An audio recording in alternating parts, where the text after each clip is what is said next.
This week said Parshes Matois Masai.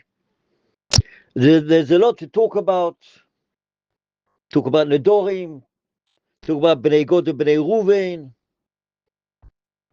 Then it talks about the Masois. Then it talks about the Indian of Orim Miklot. If someone kills Beshoigeg, someone's going up the ladder without any kavono, falls off the ladder, and he happened to fall on the grandpa or the grandma from that family, from a certain family. The family is burning mad at the guy which went up the ladder. Why couldn't he watch himself? Without any kavona whatsoever, he fell down and the person died. So what did he do? In the time was written in the posuk, something happened, Bayomos, and the guy died, and he didn't want to kill him. So he goes to the Orim Miklot until the Kohen Godel dies, then he goes out. The question is asked like this: what happened? What happens? Or what happened if this person which fell off the ladder is a public person in the community? He's a rabbi, he's a doctor, he's a moil, he's a plumber, he blows shofar, he's a professor, and there's no one else besides him which does his work. It's Lav Dafki falls off the ladder. It could be also he drives his car, and something happened to the brakes, and the brakes failed, or he wasn't careful, or the car skidded on something, but through him, this person died. Imagine this person would be a professor or someone unique that the congregation needs. Comes the time, and they ask him, please come out of Orem Miklot. Orem Miklot is like a place, it's like a home, it's a town where family Goel Adam are not allowed in. Only this Roitzeach is allowed to be in there with his family, whatever, or with his family, without his family. But that's where he stays. That place guards him. What happens if this man is a public, unique man, and everyone wants him, everyone needs him? He's a psychiatrist, he's a doctor, he's a professor. He's something public which everyone needs him. The second he'll go out of Ori Miklot, family Goel Adam, which means the family of the guy which got killed, will see him. They can take him and kill him. And if they kill him, they're potter. Because who told this guy to leave the Ori Miklot? What happens if the Kohen Gadol dies 2 days after the story? Let's say the guy was driving a car on Sunday afternoon and the road was wet and somehow skidded into this guy, and he didn't mean it, of course, and he fell down and he fell on his head. Within a day or two, died. Family Goel Adam are burning mad at him. Why'd you drive so fast?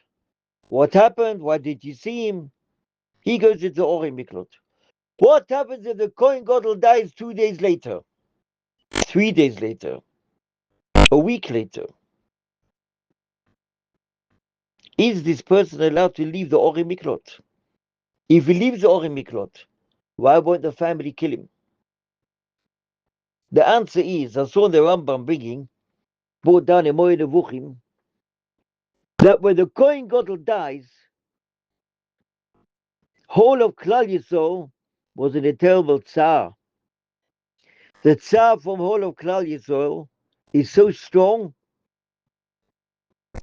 that Al Yidei, through the Tsar, that the Kohen Gadol is nifter, that makes the Tsar Prati, the private Tsar, to be forget it, the Ganzen, completely, because of the Tsar, that the Kohen Gadol is not here.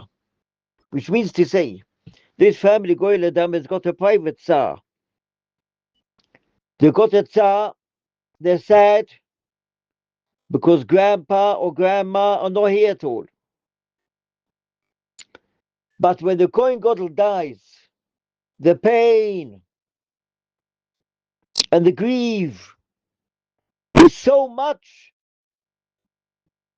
that even though they have a private grief, that is bottle umavutl against the gigantic grief that the Kohen Gadol is not here. Mitzad echot, there's a sakon if he goes out.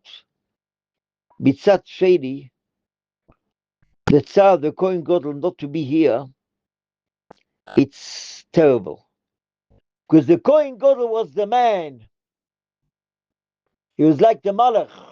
He was the angel, which went into Lifnai v'Lifnim, Bizman Beis Hamikdash Kayam.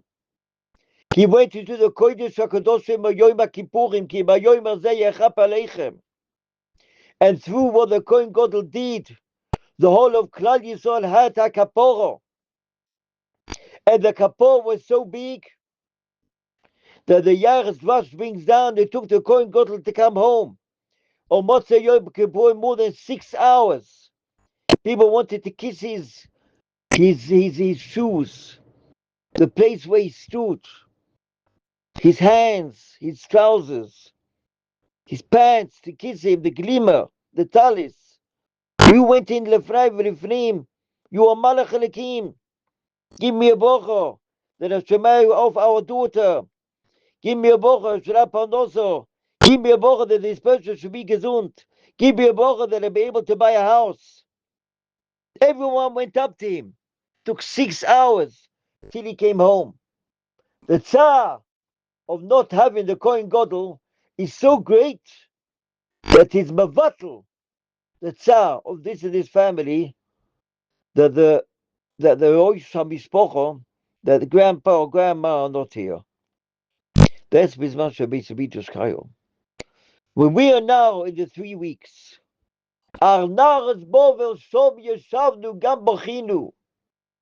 cry. We don't have the Beis Hamikdash.